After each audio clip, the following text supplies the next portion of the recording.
Hello student, welcome back to Success Mantra. तो स्वागत है एक बार फिर से आप सभी का हमारे the Hindu daily news analysis में। तो आज यानी कि 16 जुलाई 2025 के द हिंदू में क्या है खास जो कि एग्जाम पर्सपेक्टिव से बहुत ही ज़्यादा इंपॉर्टेंट है। चलिए जल्दी से डिस्कस कर लेते हैं। So the first news from the Hindu today, execution put off reprieve for Indian nurse in Yemen. हम लोगों ने कल डिस्कस किया था, कल भी इस न्यूज को डिस्कस किया था। हुआ क्या एक्चुअली, यमन वेस्ट एशिया का एक कंट्री, यहां पर हमारी एक नर्स, इंडियन नर्स जिनका नाम निमिषा प्रिया है, ठीक है, उनसे एक मर्डर हो जाता है। ठीक है, अब क्योंकि यमन यमन एक इस्लामिक मेजोरिटी कंट्री है तो यहाँ पे शरिया लॉ चलता है। एंड शरिया लॉ के बारे में हम सारे लोग जानते हैं, है ना। शरिया लॉ क्या कहता है ना, कि अगर आपने किसी का मर्डर किया है तो आपको सिर्फ और सिर्फ डेथ पेनल्टी ही मिलेगी, मतलब मौत की सजा ही मिलेगी, है ना। चोरी की है तो हाथ काट दिया, है ना। मतलब क्वांटिटेटिव जो पनिशमेंट होती है वो मिलती है, यानी कि जिस क्वांटिटी में आपने क्राइम किया है उसी क्वांटिटी में आपको, है ना, पनिशमेंट मिलने वाली है। तो इन्होंने मर्डर किया तो इन्हें डेथ पेनल्टी दे दी गई। अब इनकी जो डेथ पेनल्टी है वो एग्जीक्यूट होने वाली थी ऑन 16 जुलाई 2025, यानी कि आज के दिन। तो इनके जो पेरेंट्स हैं वो सुप्रीम कोर्ट पहुंच गए इस चीज़ को लेके, और उन्होंने सुप्रीम कोर्ट में गवर्नमेंट से क्वेश्चन पूछा कि हमारी बेटी को बचाने के लिए, हमारी डॉटर को बचाने के लिए जो इंडियन गवर्नमेंट है वो क्या क्या स्टेप ले रही है, वी वांट टू नो, है ना। तो सुप्रीम कोर्ट में यूनियन गवर्नमेंट को रिप्रेजेंट किया सेंट्रल गवर्नमेंट के अटॉर्नी जनरल आर वेंकटरमणी ने, और उन्होंने बोला कि हम पॉसिबल कोशिशें कर रहे हैं, है ना। उन्होंने सिचुएशन भी बताई यमन की कि यमन में क्या सिचुएशन है। यमन कोई एक सोफिस्टिकेटेड गवर्नमेंट वाला कोई कंट्री नहीं है। यमन एक ऐसा कंट्री है जहां पे क्या चल रही है, एक सिविल वॉर चल रही है, और इस सिविल वॉर की वजह से यमन जो मैप पे हमें यूनिफाई दिखता है, बट एडमिनिस्ट्रेटिवली यूनिफाई नहीं है। डिफरेंट डिफरेंट ग्रुप क्या कर रहे हैं, different different part of Yemen को रूल कर रहे हैं। तो यही कंसर्न आर वेंकटरमणी ने बताया कि अब हम पूरी कोशिश कर रहे हैं, we are trying our level best, but Yemen की सिचुएशन ये है कि हमें एक्चुअली में पता नहीं है कि हम नेगोशिएट किससे करें, बात किससे करें, है ना, टॉक्स किससे करें, क्योंकि कोई रिस्पॉन्सिबल गवर्नमेंट नहीं। एक जो रिस्पॉन्सिबल गवर्नमेंट है वो कैपिटल में ही नहीं रहती, है ना, क्योंकि कैपिटल पे किसने कब्जा कर लिया, किसने ऑक्युपाई कर लिया कैपिटल को, रेबल्स। इनका नाम हूती है, हूती रेबल्स बोला जाता है। डिस्कस करेंगे क्या है ये हूती रेबल्स, है ना। तो कैपिटल ही उनके कब्जे में, रेबल्स के कब्जे में, तो हमें पता ही नहीं चल रहा कि हम बात किससे करें, है ना। तो हम डिफरेंट डिफरेंट जो चैनल्स हैं वो बना रहे हैं, पॉसिबल सॉल्यूशन बना रहे हैं कि कैसे इस चीज़ को टाला जा सकता है। ठीक है, तो फाइनली यूनियन गवर्नमेंट के जो स्टेप्स थे, जो डिफरेंट डिफरेंट लिए जा रहे थे टू सेव निमिषा प्रिया, है ना, इनका कुछ रिजल्ट निकल के आया है, और यमन में जो इंडियन नर्स है निमिषा प्रिया, इनके एग्जीक्यूशन को क्या कर दिया गया है, अभी फिलहाल के लिए कैंसिल आउट कर दिया गया है। ठीक है, एंड नेगोशिएशंस चल रहे हैं। अब किस तरह के नेगोशिएशंस, मर्डर किया है तो पनिशमेंट तो मिलनी चाहिए।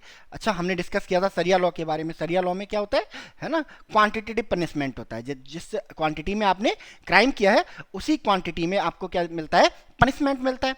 But in case of murder, है ना, अगर आपने कोई मर्डर किया है तो डेथ पेनल्टी मिलेगी, बट उस डेथ पेनल्टी को क्या किया जा सकता है, रिप्राइव किया जा सकता है, माफ किया जा सकता है। कौन कर सकता है इसको माफ, है ना, तो फैमिली, जिसके फैमिली मेंबर का मर्डर हुआ है वो फैमिली अगर चाहे, है ना, तो इस डेथ पेनल्टी को क्या कर सकती है, रुकवा सकती है, माफ कर सकती है ना। अब क्या होता है इसके लिए, ब्लड मनी का कॉन्सेप्ट आता है। क्या होती है ब्लड मनी, है ना, कि अगर कोई मर्डर करने वाला पर्सन, है ना, मर्डर करने वाला पर्सन, जिस पर्सन का मर्डर हुआ है उसकी फैमिली को एक सर्टेन अमाउंट ऑफ मनी दे दे, जो भी नेगोशिएशन से निकल के आए, है ना, तो ब्लड मनी पैक्ट के तहत जो विक्टिम की फैमिली है वो कोर्ट से कह सकती है, सरिया कोर्ट से कह सकती है कि हम इनके लिए डेथ पेनल्टी नहीं चाहते हैं। ठीक है, at the end of the day, क्योंकि अब जो लॉ है है ना, उसका जो नेचर है वो कैसा होता है ना। अब जो जिसका मर्डर हो गया उसको तो जस्टिस मिलेगा नहीं क्योंकि उसका मर्डर हो गया, है ना। तो अब जिस फैमिली में जिस फैमिली मेंबर का मर्डर हुआ है उसको जस्टिस दिलाने के लिए, है ना, ये सब किया जाता है। तो जब वो फैमिली कह रही है कि माफ़ कर दिया जाए, है ना, तो सरिया कोर्ट क्या कर देता है, डेथ पेनल्टी को माफ़ कर देता है। तो डेथ पेनल ब्लड मनी को लेके कुछ बात हो रही थी और इसको लेके नेगोशिएशंस चल रहे हैं। Sources said negotiations were under way to reach a settlement with victim family through the option of blood money through though the details of talks remained unclear। उन्होंने कहा कि बातचीत चल रही थी और देयर माइट बी पॉसिबिलिटी कि ये सॉर्ट आउट हो गया है, बट अभी सॉर्ट आउट हो गया है या नहीं हो गया है इस बारे में हम कुछ कंफर्म नहीं कर सकते, है ना। मीनवाइल जो यमन की एम्बेसी है इंडिया में, उनका एक स्टेटमेंट आया है और इन्होंने बोला है the Yemeni embassy in India had previously issued a statement that Miss Priya had not been sentenced to death by the government of Yemen. इन्होंने बोल दिया था कि जो गवर्नमेंट ऑफ यमन है, यानी कि जो ऑथेंटिक गवर्नमेंट है जिसको पूरी दुनिया मानती है कि ये गवर्नमेंट ऑफ यमन है ना, हमने इनको कोई डेथ पेनल्टी नहीं दी है। ठीक है, तो फिलहाल के लिए रुक गया है और मोस्ट प्रोबेबली क्योंकि अब इंडियन गवर्नमेंट की प्रेस्टीज पे आ गई है ना, चारों तरफ इसको डिस्कस किया जा रहा है क्योंकि मैटर सुप्रीम कोर्ट में चला गया, है ना। तो अब इंडियन गवर्नमेंट की प्रेस्टीज की बात है, चाहे ब्लड मनी में उन्हें कितना भी पैसा देना पड़े, है ना, बट निमिषा प्रिया को वापस लेके आएंगे, है ना। यमन के साथ में प्रॉब्लम है, सिविल वॉर वाली प्रॉब्लम। अदरवाइज कुछ समय पहले क्या हुआ था, कतर में भी हमारे कुछ इंडियन नेवी के एक्स इंडियन नेवी पर्सनल थे, है ना, उनको स्पाइंग के केस में डेथ पेनल्टी दे दी गई थी। बट वहाँ प्रॉपर चैनल हैं, हमारा एम्बेसी है वहाँ पे, तो प्रॉपर डिप्लोमेटिक चैनल से हम उनको वापस ले आए थे। ठीक है, बट यहाँ का केस थोड़ा अलग था, है ना। तो वहाँ पे यहाँ पे हमें कैसे नेगोशिएट करना पड़ रहा है, पैसों के थ्रू नेगोशिएट करना पड़ रहा है क्योंकि कोई वैलिड गवर्नमेंट इसकी कैपिटल में नहीं बैठी हुई है। ठीक है, तो मोस्ट प्रोबेबली जो निमिषा प्रिया है उनको सेफली इंडिया लेके आया जा सकेगा। अब हुआ क्या था निमिषा प्रिया के साथ, है ना, क्यों इन्होंने किसी का मर्डर कर दिया, है ना। एक्चुअली हुआ क्या था कि Nimisha Priya as we all know by profession क्या है, एक नर्स है। तो एज ए नर्स ये 2008 में यमन चली जाती हैं, जहां इनका कांटेक्ट एक यमन के एक लोकल पर्सन से होता है और वो इन्हें ऑफर पिच करता है कि चलो साथ में एक हॉस्पिटल खोला जाए, है ना। उस हॉस्पिटल को एडमिनिस्टर करने की रिस्पॉन्सिबिलिटी आपकी, इन्वेस्टमेंट मैं लगाऊंगा, आपके पास अगर कुछ इन्वेस्टमेंट है तो आप भी दे देना। और निमिषा प्रिया इस बात से एग्री कर गई, है ना। हॉस्पिटल चलता है एंड अच्छी इनकम होने लगती है। उसके बाद एज पर निमिषा प्रिया स्टेटमेंट ये पर्सन क्या करता है कि पूरे के पूरे बिजनेस को टेक ओवर कर लेता है। अब ये टेक ओवर करने तक नहीं रुकता है, ये निमिषा प्रिया को भी स्लेव बनाने की सोचता है। उनका पासपोर्ट क्या कर लेता है, छीन लेता है। तो निमिषा प्रिया का कहना है कि अब मुझे बस अपना पासपोर्ट लेके, मुझे बिजनेस से कोई मतलब नहीं था, मुझे बस अपना पासपोर्ट लेके इंडिया वापस आना था, इंडिया वापस आना था। तो मैंने क्या किया, इस पर्सन को किया, बेहोश करने की दवाई दे दी, है ना। बट उसकी क्वांटिटी क्या हो गई, कुछ ज़्यादा हो गई, ओवरडोज हो गया और उस ओवरडोज की वजह से इस पर्सन की डेथ हो गई।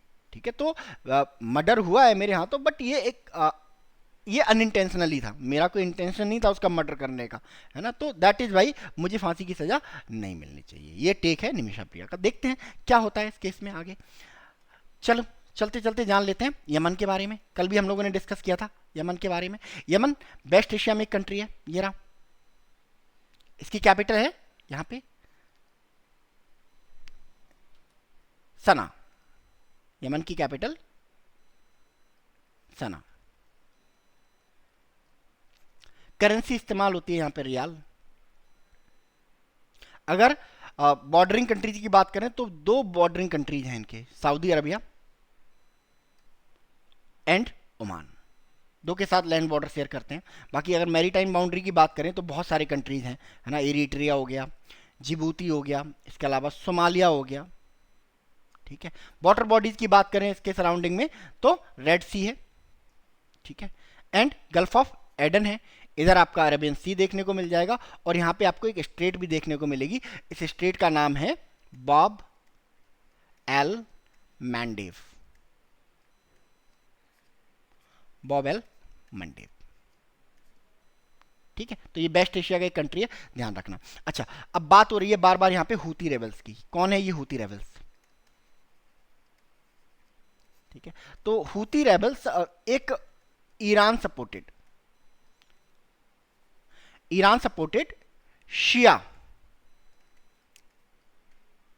मिलिशिया ग्रुप है।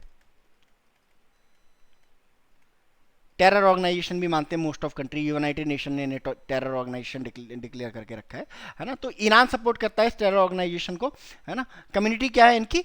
सिया है। दो तरह के मुस्लिम्स होते हैं बेसिकली, सिया एंड सुन्नी, है ना। तो सिया कम्युनिटी को बिलोंग करते हैं ये हूती रेबल्स। ठीक है, और यहाँ पे जो वॉर चल रही है ना, यमन में जो सिविल वॉर चल रही है वो बेसिकली किस चीज़ को लेके है? सिया और सुन्नी को लेके ही है। सुन्नी कहते हैं कि हम रूल करेंगे एंड सियाज कहते हैं हम रूल करेंगे। तो सिया को रिप्रेजेंट करता है, सियाज को रिप्रेजेंट करता है दुनिया भर के ईरान, है ना। तो ईरान इसको क्या प्रोवाइड करता है? वेपन सप्लाई प्रोवाइड करता है, ठीक है, फूड सप्लाई प्रोवाइड करता है, टेक्निकल सपोर्ट प्रोवाइड करता है कि, है ना, आप यमन को कैप्चर करो। ठीक है, इसके अलावा जो सऊदी अरबिया है वो क्या करता है? यमन की गवर्नमेंट को सपोर्ट करता है, जो क्या है? सुन्नी डोमिनेटेड है ना। और सऊदी अरबिया क्या है?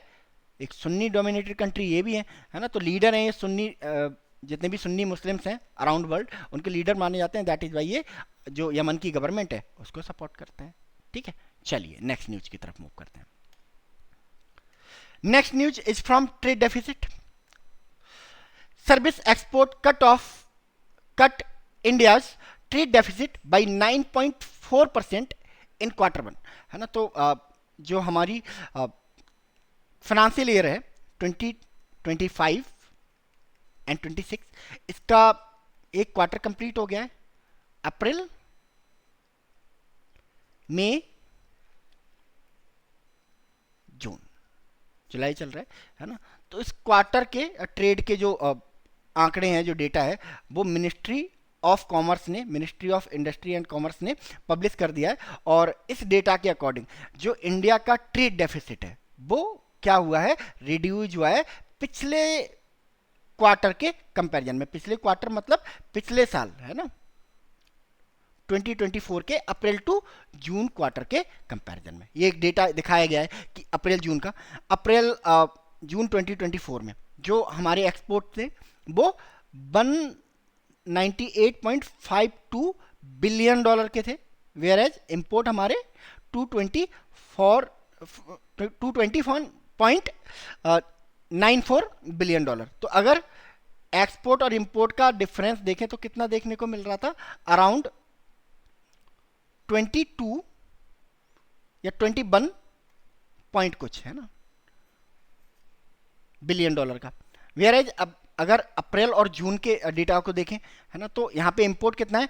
210.31 बिलियन डॉलर का, वेयर एज इंपोर्ट इज 230.62। तो अगर इसको रिड्यूज करें तो कितना निकल के आता है? 20.31 बिलियन डॉलर।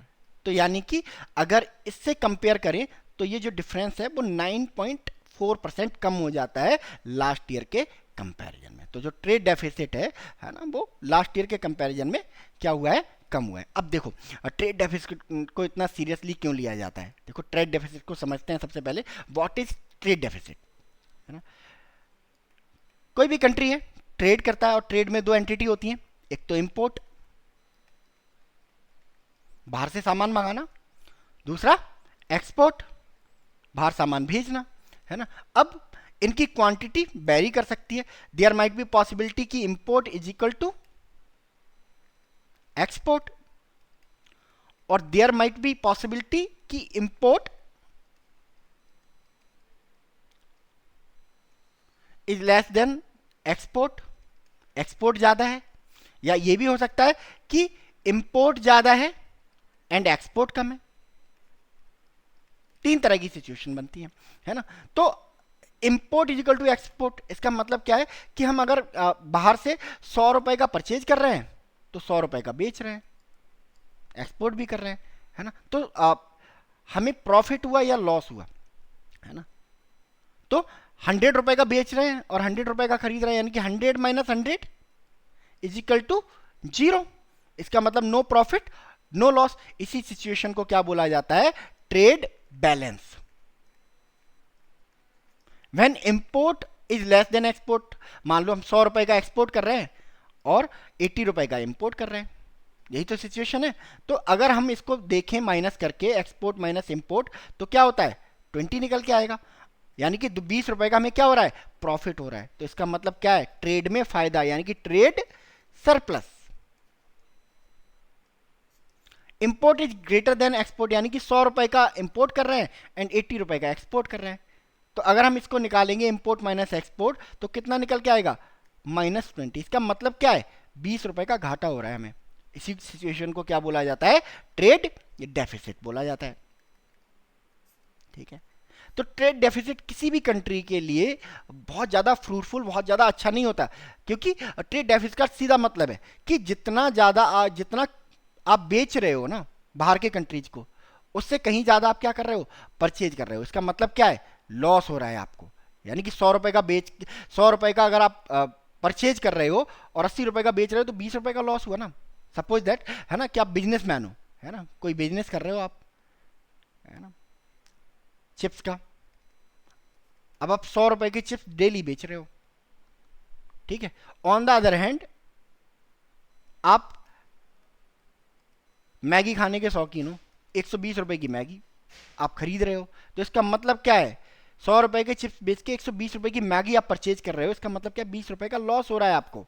जितना कमा नहीं रहे हो उतना खर्च कर रहे हो। That is why trade deficit is harmful for any country. Foreign currency बहुत ज़्यादा लूज करता है कोई भी कंट्री जब कभी ट्रेड डेफिसिट बढ़ता जाता है। तो जब कभी भी ट्रेड डेफिसिट कम होता है ना, तो उस कंट्री के लिए बिन बिन सिचुएशन होती है। बहुत सारी चीज़ें निकल के आती हैं। पहला कि उस करेंसी की, उस कंट्री की जो फॉरेन रिजर्व्स हैं, है ना, वो बहुत ज़्यादा सेफ होते हैं, है ना, क्योंकि जितना ज़्यादा इंपोर्ट करेंगे, है ना, उतना ज़्यादा हमें फॉरेन करेंसी देनी पड़ेगी। बट जितना ज़्यादा एक्सपोर्ट करेंगे उतनी फॉरेन करेंसी इंडिया में आएगी, है ना। तो ट्रेड डेफिसिट फॉरेन एक्सचेंज के केस में बहुत ज़्यादा फ्रूटफुल होता है। जब ट्रेड डेफिसिट कम होता है, इसका मतलब क्या है कि हम बेच ज़्यादा रहे हैं और परचेज कम कर रहे हैं बाहर से। जब हम बेच ज़्यादा रहे हैं, इसका मतलब क्या होगा, बना भी ज़्यादा रहे होंगे। और जब बना भी ज़्यादा रहे होंगे, तो बनाने वाला कौन है, फैक्ट्री के वर्कर। तो इसका मतलब क्या है, एम्प्लॉयमेंट का लेवल भी बढ़ रहा होगा, एम्प्लॉयमेंट भी बढ़ रहा होगा, है ना, नए जॉब्स क्रिएट हो रहे होंगे, जॉब क्रिएशन हो रहा होगा। और जब एम्प्लॉयमेंट बढ़ेगा, है ना, तो सरकार को भी बहुत ज़्यादा फायदा होता है। एम्प्लॉयमेंट बढ़ेगा तो लोग टैक्स देंगे, और जब टैक्स देंगे तो उसी पैसे से सरकार क्या बनाएगी, इंफ्रास्ट्रक्चर बनाएगी। तो कुल मिला के जब ट्रेड डेफिसिट कम होता है, तो ओवरऑल कंट्री की, चाहे गवर्नमेंट हो, कंट्री के चाहे इकोनॉमिक इंस्टीट्यूशन हो, या फिर जो हमारी सोसाइटी की सबसे छोटी यूनिट है, फैमिली, है ना, सबको फायदा होता है। सबके लिए बिन बिन सिचुएशन होती है ट्रेड डेफिसिट का कम होना। अभी ट्रेड डेफिसिट कैसे कम हुआ है ना, तो इसके पीछे दो फैक्टर हैं बेसिकली, है ना। एक तो हमारा जो सर्विस एक्सपोर्ट है वो एकदम से बूम कर गया, यानी कुल मिला के हमारा एक्सपोर्ट बढ़ गए। अब देखो, पिछले बार हमारे जो एक्सपोर्ट थे वो 198.52 बिलियन डॉलर के थे, और इस साल कितने हो गए, 210.31 बिलियन डॉलर के। यानी कि अगर हम इसको कैलकुलेट करें, है ना, तो 9 एंड 7 11.79 बिलियन डॉलर ज़्यादा है हमारा ट्रेड। ठीक है, इसके अलावा हम रशिया से डिस्काउंटेड ऑयल खरीद रहे हैं, है ना। इस डिस्काउंटेड ऑयल की वजह से क्या हो रहा है कि जो ऑयल प्राइस के लिए हमें ज़्यादा पैसा खर्च करना पड़ रहा था, उसके कंपैरिजन में क्या करना पड़ता है, कम पैसा खर्च करना पड़ रहा है। तो this is the reason for trade deficit. Okay, चलिए नेक्स्ट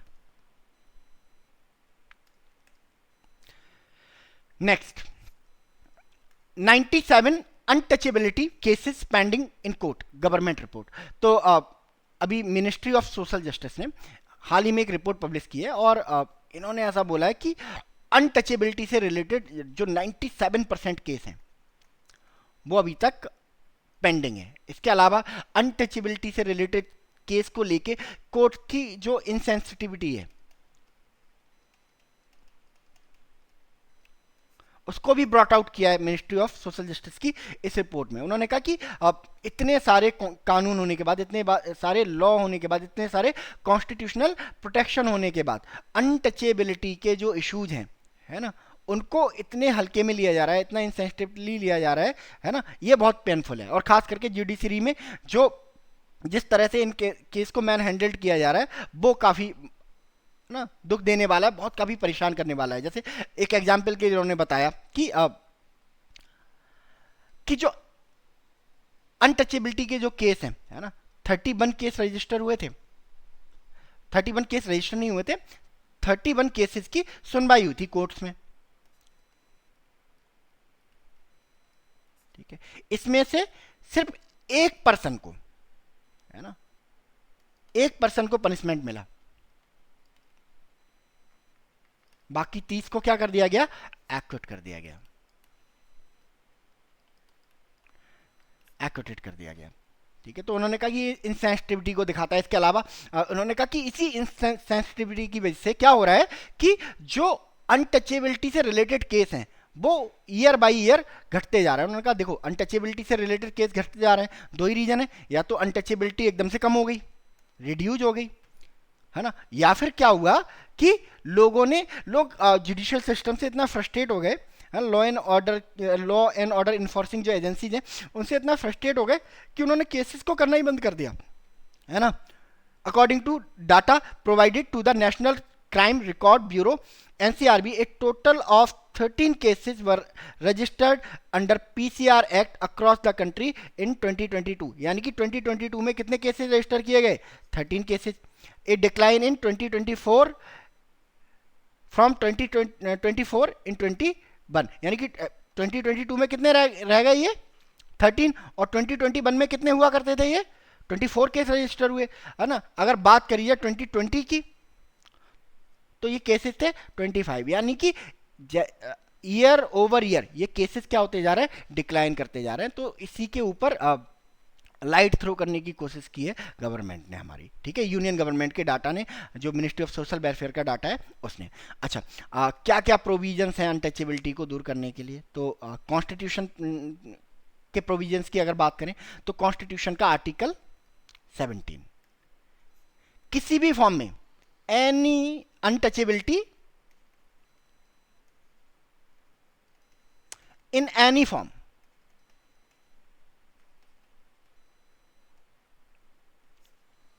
क्या बनाता है ये, क्राइम बनाता है, पनिशेबल ऑफेंस बनाता है। आर्टिकल 17 प्रोहिबिटेड करता है अनटचेबिलिटी को। इसके अलावा अगर बात करें तो protection of civil right act, PCR act 1995 में बनाया गया, है ना। जो सिविल राइट होते हैं, जो ह्यूमन राइट होते हैं, उनको प्रोटेक्ट करने के लिए। कि सिविल राइट क्या है ना, कि भाई किसी के साथ भी डिस्क्रिमिनेशन ना हो।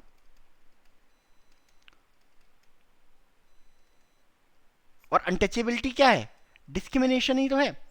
क्या बता रही है अनटचेबिलिटी, है ना, कि मैं हाई हूं तुम लो हो, मैं तुमसे अलग हूं, मैं मतलब आपसे डिफरेंट हूं, मैं आपसे ऊंचा हूं आप मुझसे नीचे हो, यही तो बता रहा है। इसी तरह का डिस्क्रिमिनेशन तो हो रहा है। इसके अलावा SC/ST एक्ट 1989, इसका भी बहुत ज्यादा इंपैक्ट देखने को नहीं मिल रहा है ना। क्या करता है ये, किसी भी तरह की अनटचेबिलिटी या कास्टिस्ट रिमार्क या रेशियल रिमार्क को क्या करता है, पनिशेबल ऑफेंस बनाता है। तो देखते हैं इस पे जुडिशरी किस तरह से रिएक्ट करती है, ठीक है। चलिए नेक्स्ट न्यूज।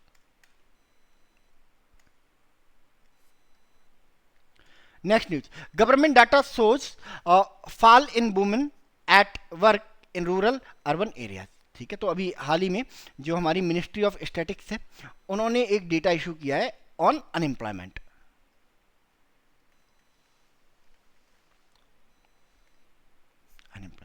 ठीक है। हालांकि जो अनएम्प्लॉयमेंट की जो रेट है वो अभी भी सेम बनी हुई है, 5.6% अनएम्प्लॉयमेंट है हमारे कंट्री में, है ना। बट कुछ डिसबैलेंस हुआ है ना। और सबसे पहला डिसबैलेंस क्या है अनएम्प्लॉयमेंट की सिचुएशन में, कि वुमेन जिनका पार्टिसिपेशन ईयर ओवर ईयर बढ़ता जा रहा था, है ना, मंथ ओवर मंथ बढ़ता जा रहा था, बट मई के कंपैरिजन में जून में जो वुमेन है ना, वो लेस एम्प्लॉयड है, काम करना छोड़ दिया लेडीज ने, ठीक है। इसके अलावा लेबर फोर्स पार्टिसिपेशन रेट, इसमें भी कमी देखने को मिली है, ठीक है। डिस्कस करेंगे क्या होता है लेबर फोर्स पार्टिसिपेशन रेट, ठीक है। अब इसके पीछे रीजन क्या है, what is the reason behind it. तो मिनिस्ट्री ऑफ स्टैटिस्टिक्स का कहना है कि बहुत सारे रीजन है। पहली बात तो रूरल एरियाज में इन्फ्लेशन खत्म हो गई, है ना, क्योंकि जब महंगाई बढ़ती है ना, तो घर में अगर मान लो कोई एक पर्सन कमा रहा है, जेंट्स कमा रहा है ना, तो वुमेन भी कहती है कि मैं भी अब कंट्रीब्यूट करूंगी, क्योंकि महंगाई बहुत ज़्यादा बढ़ रही है ना। सेम अर्बन एरियाज में भी महंगाई कम हुई है, तो इन्फ्लेशन की कमी की वजह से कुछ लोगों ने जॉब छोड़ दी अपनी, कि भाई अब जरूरत नहीं है, एक ही पर्सन की जरूरत है तो एक ही पर्सन जॉब करे। दूसरा, है ना, ये जो डेटा है मई से जून तक का है ना, तो मई से लेके जून तक क्या चेंज हुआ है इंडिया में। पहली बात तो extreme hot, extreme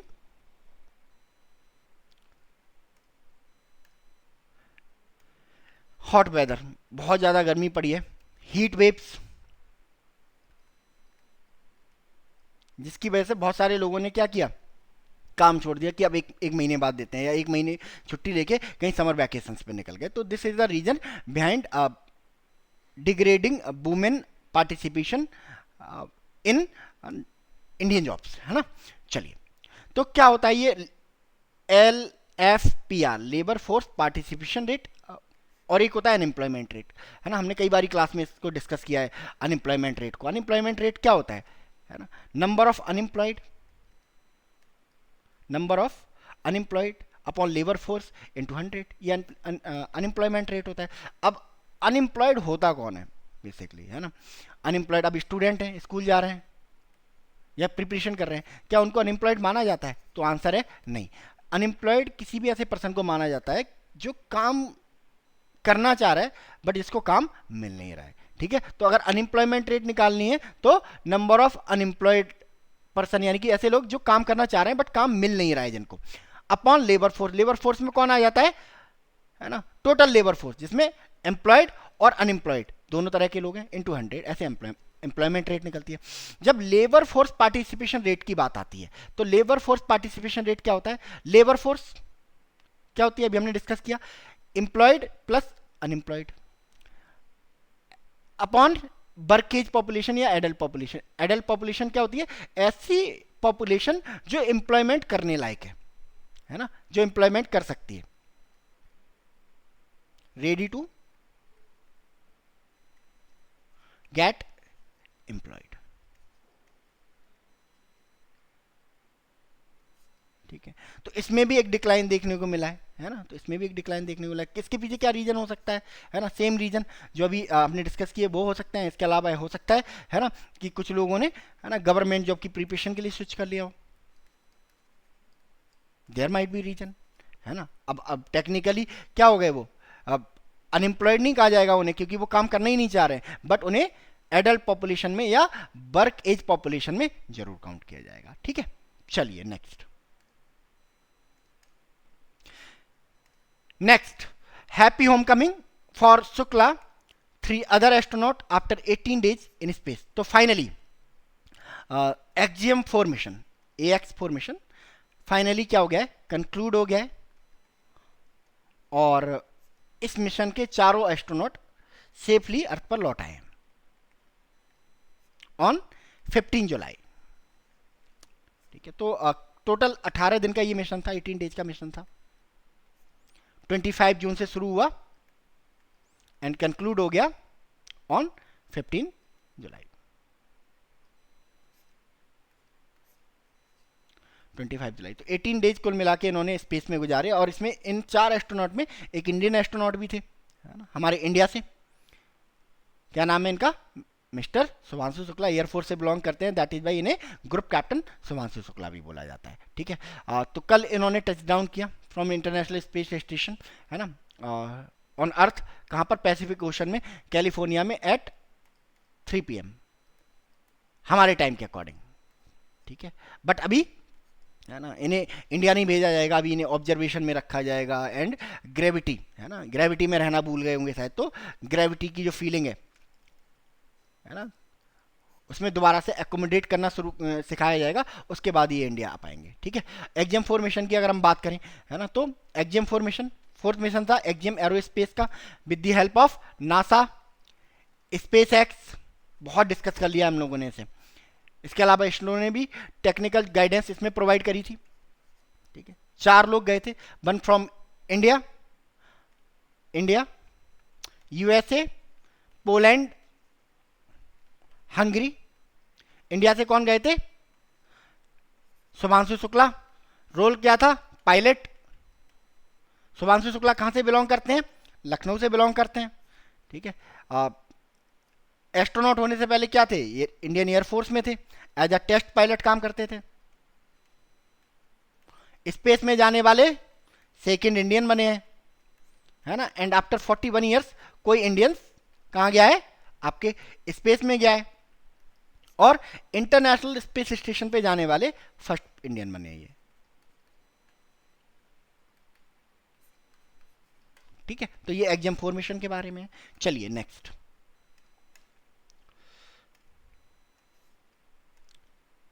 SCO should not compromise on terrorism, Jaishankar. तो एससीओ, इस साल एससीओ को कौन होस्ट कर रहा है? चाइना। हमने देखा होगा डिफेंस मिनिस्टर भी गए थे हमारे, और अभी फाइनली एनएसए जी डोभाल भी गए थे, एंड फाइनली हमारे external affair minister S Jaishankar sir भी पहुंच गए हैं China to attend SCO summit of members foreign ministers. जो मेंबर कंट्रीज हैं इनके फॉरेन मिनिस्टर्स की मीट है, तो उसमें ये पहुंच गए। तो इसी बीच इनकी बातचीत भी हुई। जो चाइना के प्रेसिडेंट हैं सी जिनपिंग, देख सकते हैं आप, है ना। इसके अलावा जब ये मीटिंग स्टार्ट हुई तो इंडिया ने अपना स्टांस क्लियर कर दिया, है ना, कि टेररिज्म पे हम कोई कंप्रोमाइज नहीं करेंगे, और एससीओ को भी टेररिज्म पे कोई कंप्रोमाइज नहीं करना चाहिए, क्योंकि एससीओ, है ना, 3 इविल्स के खिलाफ तो बना था। The 3 evils that SCO was founded to combat वर टेररिज्म, सेपरेटिज्म एंड एक्सट्रीमिज्म। ठीक है, तो अगर टेररिज्म से बैकआउट करता है एससीओ, टेररिज्म को डिफेंड करता है, इसका मतलब क्या है? अपने जो 3 इविल्स हैं, जो 3 पिलर्स हैं जिनके ऊपर एससीओ खड़ा हुआ है ना, स्टैंड करता है जिनके ऊपर, उन्हीं से क्या कर रहा है? बैकआउट कर रहा है। ठीक है, तो इस बार का जो पूरा समिट है, प्राइम मिनिस्टर नरेंद्र मोदी भी जाएंगे to attend head of state meeting SCO in China, तो भी यही स्टांस रहने वाला है ना, बिकॉज एससीओ में हो क्या रहा है कि चाइना और पाकिस्तान दोनों मिलके क्या कर रहे हैं? ब्लॉक कर रहे हैं इंडिया का नरेटिव ऑन टेररिज्म, है ना, जो, और इंडिया क्या कर रहा है? उसको उतनी ही, है ना, पावरफुली क्या कर रहा है? पिच कर रहा है। ठीक है, चलिए एससीओ के बारे में जान देते हैं थोड़ा सा। क्या है SCO? SCO stands for Shanghai cooperation organisation, ये लोगो है इसका। हेडक्वार्टर्स कहाँ है? बीजिंग, चाइना, है ना। Secretary general Jhang Ming. कब एस्टेब्लिश हुआ? 2001 में। की फंक्शंस क्या है? Political, economic, security cooperation in Eurasia. Members की बात करें तो इसके मेंबर्स कितने हो गए? 8। Belarus, China, India, Iran, Kazakhstan, Kyrgyzstan, Pakistan, Russia, Tajikistan and Uzbekistan. ठीक है, चलिए next, Brazil, China, India could be hit hard by curbs, NATO chief, है ना। तो नेटो चीफ, इन्होंने इंडिया को लिटरली बॉर्न कर दिया है। नॉट ओनली इंडिया, इन्होंने चाइना, ब्राजील को भी इंडिया के साथ में बॉन्ड किया। चाइना पे ज़्यादा फोकस रहा है इनका, और इन्होंने सीधे सीधे बोला है कि अब बहुत हो गया, इट इज़ हाई टाइम कि अब आप लोगों को रशिया को सपोर्ट करना बंद कर देना चाहिए, बिकॉज आपकी वजह से रशिया इस रशिया यूक्रेन वॉर में इतने लंबे समय तक क्या कर पाया? सर्वाइव कर पाया। बिकॉज इंडिया क्या कर रहा है? इंडिया डिस्काउंटेड ऑयल परचेज कर रहा है, डिस्काउंटेड ऑयल परचेज करके उसको पूरी दुनिया में बेच रहा है, तो रशिया को अच्छा खासा अमाउंट मिल रहा है टू फाइट दिस वॉर। तो इसके अलावा चाइना क्या कर रहा है? चाइना मिलिट्री असिस्टेंस भी प्रोवाइड कर रहा है, इसके अलावा जो फिनेंशियल असिस्टेंस है वो भी प्रोवाइड कर रहा है। सेम ब्राज़ील का है, ब्राज़ील भी ट्रेड कर रहा है खूब सारा रशिया के साथ में। तो इसी को लेके जो चीफ है नेटो के, मार्क रूट, नए चीफ, ठीक है, इनका स्टेटमेंट आया है और इन्होंने बोला है कि आप लोगों को चाहिए, यानी कि चाइना, ब्राज़ील और इंडिया को चाहिए कि रशिया के जो प्रेसिडेंट है उनको एक फ़ोन कॉल करें और उन्हें बोलें कि ये सब रोकने के लिए, है ना, to stop this thing. So please make the phone call to Vladimir Putin and tell him that he has to get serious about peace talk, because otherwise this will be slam back on Brazil, on India, on China in a massively way, the Mark Rutte added. ठीक है, तो sanction की धमकी दी है कि इन्होंने कि हम आप पे भी सैंक्शन लगा देंगे, है ना। और सैंक्शन का हमने यूएसए के सैंक्शन का इम्पैक्ट देखा है, यूरोप के सैंक्शन का इम्पैक्ट देखा है, बहुत पूरा दुनिया पे नहीं होता ये, है ना। रशिया पे कितने सारे सैंक्शन लगे हुए हैं, बट रशिया स्टिल, है ना, नॉट ओनली सर्वाइविंग, है ना, but also fighting with Ukraine, और अपर हैंड है रशिया का ओवर यूक्रेन। क्या है ये नेटो, क्यों इतना कंसर्न रहते हैं ये नेटो को लेके, क्यों इतना नर्वस हो जाता है रशिया नेटो को लेके, और जिसके पीछे ये वॉर चल रही है। NATO stand for North Atlantic Treaty Organisation, ठीक है। इसको बनाया गया था, नॉर्थ अटलांटिक के जितने भी कंट्री हैं उन्होंने म्यूचुअल सिक्योरिटी के लिए बनाया था, है ना। यूएसएसआर हुआ करता था, यूएसएसआर से खुद के प्रोटेक्शन के लिए इसको बनाया गया था। तो इसका जो की फंक्शन है वो है collective defence, security alliance, military cooperation. सिर्फ मिलिट्री की बात करेगा, लड़ाई की बात करेगा, इसके अलावा कोई पॉलिटिकल इकोनॉमिक बात इस ऑर्गेनाइजेशन में नहीं होती है। हेडक्वार्टर्स इसके ब्रसेल्स बेल्जियम में है। सेक्रेटरी जनरल अब जेंस स्टोलेनबर्ग नहीं रहे, अभी हमने डिस्कस किया कौन बन गए नए, Mark Rutte. Established in 1949, members कितने हैं, 32 मेंबर्स हैं। फिनलैंड ने ज्वाइन किया 2023 में, और स्वीडन ने ज्वाइन किया है 2024 में, ठीक है। तो ये रहा आज का द हिंदू, मिलते हैं कल यानी कि 17 जुलाई के द हिंदू के साथ। तब तक के लिए thank you so much and God bless you all.